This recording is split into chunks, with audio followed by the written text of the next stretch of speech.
जब हम सूर्य की ओर देखते हैं तो हमें लगता है कि वह हमें केवल गर्मी और रोशनी देता है, लेकिन असल में सूर्य से और भी कई प्रकार की ऊर्जाएं निकलती हैं जिन्हें हम देख या महसूस नहीं कर सकते।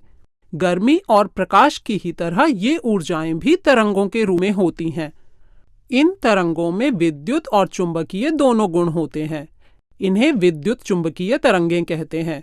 ध्वनि तरंगों की ही तरह विद्युत चुंबकीय तरंगों की भी आवृत्ति और वेवलेंथ दोनों होती हैं, लेकिन ध्वनि तरंगों के विपरीत, जो किसी माध्यम के दबाव और विरलीकरण से बनी होती हैं, विद्युत चुंबकीय तरंगें खाली स्थान में भी यात्रा कर सकती हैं। अगर ऐसा नहीं होता तो सूर्य से धरती तक इतने बड़े खाली स्थान से गुजरते हुए वे यहाँ पहुंच ही नहीं पाती। कुछ तरंगों की वेवलेंथ बहुत लंबी और आवृत्ति कम होती है, जबकि कुछ औरों की वेवलेंथ बहुत छोटी और आवृत्ति ऊंची होती है। जब हम इन सब तरंगों को एक साथ देखते हैं तो हम देख रहे होते हैं एक विद्युत चुंबकीय स्पेक्ट्रम को।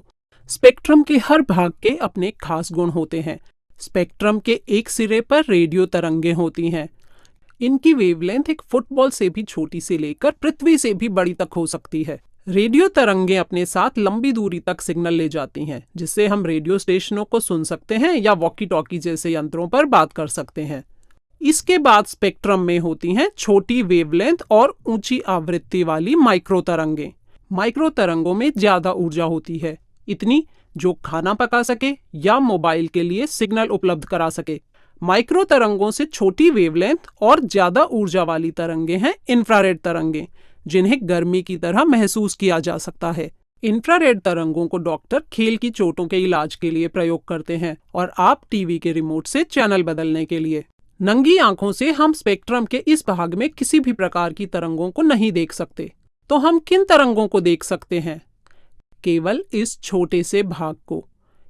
इसे प्रकाश कहा जाता है। यह बहुत सी तरंगों से मिलकर बनता है जो अलग अलग आवृत्तियों पर कंपन करती रहती हैं। हमारा दिमाग विभिन्न आवृत्तियों को रंगों के रूप में पहचानता है। एक साथ मिलकर ये रंग प्रकाश स्पेक्ट्रम बनाते हैं। जो हमें सफेद रोशनी के रूप में दिखता है, वह वास्तव में स्पेक्ट्रम के सारे रंगों का मिश्रण होता है। विद्युत चुंबकीय स्पेक्ट्रम का केवल यही भाग हम नंगी आंखों से देख सकते हैं। प्रकाश के अलावा यहाँ अल्ट्रावायलेट रोशनी भी होती हैं। प्रकाश के मुकाबले इसकी आवृत्ति ऊंची और वेवलेंथ छोटी होती है। अल्ट्रावायलेट किरणें त्वचा की कोशिकाओं को शरीर के लिए जरूरी विटामिन डी बनाने के लिए उत्तेजित करती हैं, लेकिन ज्यादा देर धूप में रहने से त्वचा झुलस सकती है या इससे कैंसर भी हो सकता है। एक्सरे किरणों की वेवलेंथ अल्ट्रावायलेट किरणों से भी छोटी होती है। एक्सरे किरणों की आवृत्ति इतनी ऊंची होती है कि वे हमारी त्वचा के कोमल तंतुओं से सीधी गुजर जाती हैं। एक्सरे किरणों को मरीज के शरीर में भेजकर डॉक्टर अंदर क्या चल रहा है इसका पता लगा सकते हैं। अंत में विद्युत चुंबकीय स्पेक्ट्रम के अंतिम सिरे पर गामा किरणें होती हैं, जिनकी वेवलेंथ सबसे छोटी और आवृत्ति सबसे ऊंची होती है। इनमें इतनी ऊर्जा होती है जो जीवित कोशिकाओं को मार सकती है और इसीलिए इन्हें कैंसर की कोशिकाओं को मारने और भोजन व डॉक्टरी यंत्रों को कीटाणु रहित करने के काम में लिया जाता है। तो अगली बार जब आप सूर्य की ओर देखें तो याद रखें कि आप विद्युत चुंबकीय स्पेक्ट्रम से आने वाले सिर्फ प्रकाश को देख रहे हैं और बहुत सी अन्य तरंगें भी हैं जो सीधी आपके ऊपर आ रही हैं।